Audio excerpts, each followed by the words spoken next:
पश्चिम बंगाल की राजनीति से इस वक्त की सबसे बड़ी खबर आ रही है। पूर्व मुख्यमंत्री ममता बनर्जी की पार्टी तृणमूल कांग्रेस यानी टीएमसी ताश के पत्तों की तरह ढहती नजर आ रही है। एक के बाद एक कद्दावर नेता साथ छोड़ रहे हैं और इसी कड़ी में अब टीएमसी को एक और बड़ा झटका लगा है। मामला है प्रकाश चिक बराइक के इस्तीफे का। खबर है कि प्रकाश चिक बराइक ने राज्यसभा सांसद के पद से इस्तीफा दे दिया है। ये नाम इसलिए भी अहम है क्योंकि ये सिर्फ एक सांसद नहीं बल्कि टीएमसी का सबसे बड़ा आदिवासी चेहरा माने जाते थे। सुखेंदु शेखर राय और सुष्मिता देव के बाद ये तीसरा बड़ा विकेट है जो महज 3 दिनों के भीतर गिरा है। लेकिन सवाल ये है कि क्या ये सिर्फ इस्तीफों का सिलसिला है या फिर टीएमसी के भीतर कोई बहुत बड़ा गेम चल रहा है। दरअसल ये कहानी सिर्फ 3 इस्तीफों की नहीं है बल्कि कहानी उस बगावत की है जिसने टीएमसी के अस्तित्व पर ही सवाल खड़े कर दिए हैं। आंकड़ों पर गौर करेंगे तो आप चौंक जाएंगे। लोकसभा में टीएमसी के कुल 28 सांसद हैं जिनमें से 19 सांसदों ने बगावत का झंडा बुलंद कर दिया है। इन सांसदों ने बाकायदा लोकसभा स्पीकर को पत्र लिखकर एक अलग गुट के तौर पर मान्यता देने की मांग की है। विधानसभा का हाल तो और भी ज्यादा बुरा है। बंगाल विधानसभा चुनाव में हार के बाद ममता बनर्जी अपने कुनबे को संभालने में पूरी तरह से नाकाम दिख रही है। जिन 80 विधायकों ने टीएमसी के टिकट पर जीत दर्ज की थी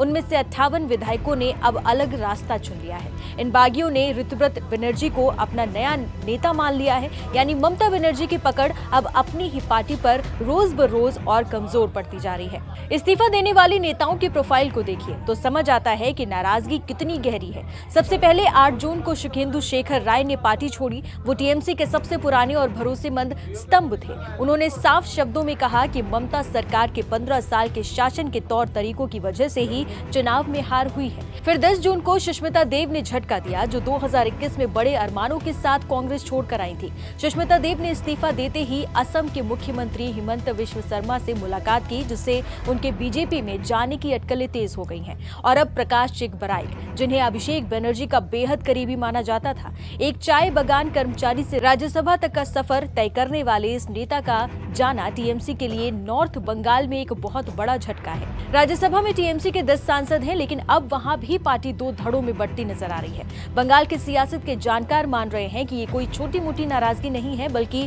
टीएमसी के भीतर एक बड़ी सर्जिकल स्ट्राइक हो चुके हैं। जिस तरह से बागी सांसदों और विधायकों ने संगठित होकर अलग गुट बनाया है उससे साफ है कि ममता बनर्जी के नेतृत्व को अब पार्टी के भीतर ही चुनौती दी जा रही है। हार के बाद पार्टी को एकजुट रखने की चुनौती दीदी के लिए अब पहाड़ जैसी होती जा रही है। क्या ममता बनर्जी इस बगावत को दबा पाएंगी या फिर टीएमसी का एक हश्र भी कुछ वैसा ही होगा जैसा हाल के दिनों में कई क्षेत्रीय पार्टियों का हुआ है। पश्चिम बंगाल की राजनीति अब एक ऐसे रास्ते पर है जहां हर पल एक नया मोड़ आ रहा है।